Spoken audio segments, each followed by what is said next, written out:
time gone? It just seems yesterday that we were all starting our undergrad, then teachers college, and tech class. But now, at the end of tech and the 10 weeks that we've had together, it really wonders what happened to our Genius Hour projects. So, for me, I really enjoyed the process. It gave me an opportunity to do what I want and really have that engagement within the class.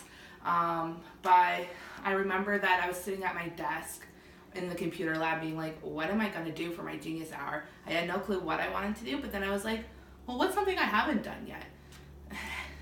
Cake decorating. I've always cooked and baked, but never really focused on the finer parts of the process of having the design and the finished product. I usually just focus on the taste. So what the Genius Hour gave me was that the opportunity to express myself and like go and explore the world of cake decorating. So it really was a great opportunity, and sometimes during the whole process I wanted to do it more than my other homework, along with my roommates who often helped me along the way. We got tasty treats out of it, and that it became like a kind of like that weekly occurrence of always having baked goods within the apartment. Now, what did I learn about my topic? So as I said before, cake decorating, I usually focused on the taste, not so much of the finer things. So I really got to learn about all the different techniques and how big the world of cake decorating actually is. I thought starting out that I'd be like, this will be fine, I'll get it done in a week. I can do fondant, the other one, and like do it quickly. But within each of those areas of cake decorating, there's so much more that you can do.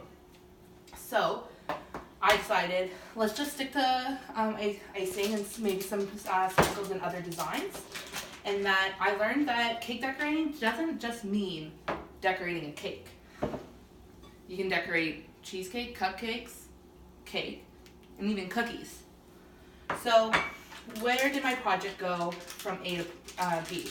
So starting out, research was very important. I wouldn't know how big the world of cake decorating was without my research. And I think that's an important part to have in the classroom.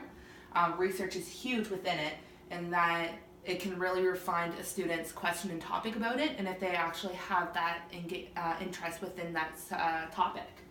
Now, what I also really wanted to do is like, how am I going to narrow it down? So without that research, I wouldn't be able to formulate my plan and see what supplies I would need. Which, by the way, even though the aisle in Michael's is very small, all those supplies go a long way in the cake decorating world. From fondant, icing, gum paste, flowers, sugarcane, the list goes on. Hence why I only stayed by icing. So then after gathering my supplies, I'm like, I need to just go for it, take some risks and do it.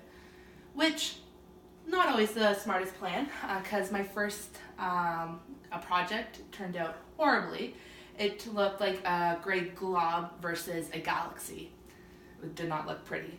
Hence why I didn't share it to the general public. So what I want to do next, and to continue, because I believe my whole Genius Hour process is just taking a break at the moment, but I want to continue to decorate, finding what I can do within the other realms of cake decorating. Some of the obstacles that I faced was the overall knowing that I wasn't going to be an expert right away. I thought, it can't be that bad. But hence from my first project that it's a little bit trickier than it looks. Next, I was trying to build my confidence as I went. So if a project didn't go as well, sometimes my confidence and my ego took a little bit of a hit, but that's okay, because that can also happen within the classroom. And it's good to know that if that happens to a student, as a teacher, I can help coach that and encourage them to get over those obstacles. So how this would look like in the classroom is that there's so many different connections. You can do it for different grades, and that I would probably make it like a weekly occurrence for students to go and make their own projects. It would be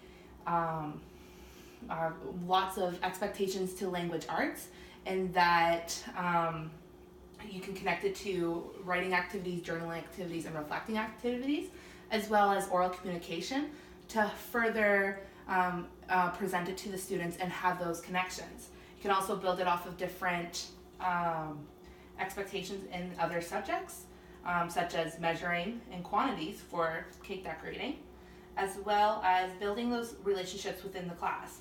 So if you have a student who is an expert in the other expert in the topic, that they can show and build those connections between the two. It also gives an opportunity for students to really fully engage in what they learn about and to their passions, to essentially make the world a better place.